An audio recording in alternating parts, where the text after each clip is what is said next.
Тэгээд алдах юмгүй гэдэг нь болохоор Бурханд өөрийгөө бүрэн даатгсан байдал.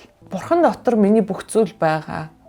Тэгээд бүх юм Бурханаас байдаг гэсэн тэр нэг итгэл үнэмшил, тэр нэг суурин дээр суйрлагдсан хүний тухай яриад байгаа байхгүй. Тэгэхээр ямар нэг юм алдчихлаа гэхлээр надаа яг энэ бүлэг дээр ирээд надаа хулгаад юм алдчихсэн тэр нэг мэдрэмж яг санагдчихсан байхгүй.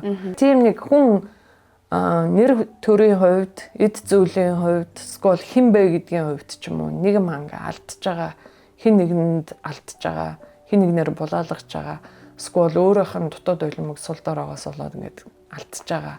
Тэр мэдрэмж бас яг тэр нэг хулгаад юм алдчихж байгаатай адилхан. Нандин юм ингээд байхгүй болцсон. Одоо тэрийг юугаар орлуулах вэ гэдэг тэр хоосон орон зай өсчдөг тий.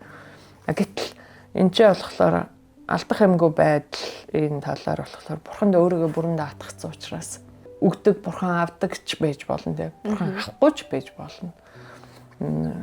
Тэгтээ минийх биш гэж зурлах юмгүйгээр Бурхан бол хангагч эзэн. Бурхан бол хардаг эзэн гэсэн тэр итгэл найдвар дотор өнөөдөр алдсан ч гэсэн минийх биш гэсэн сулхан барьж байгаа тэр байдал тийм ээ.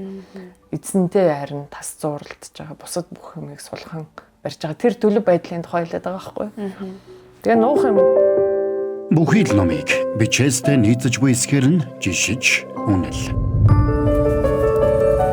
JC Braille. Итгэл үйлчлэлийн Мирагийн номын 50.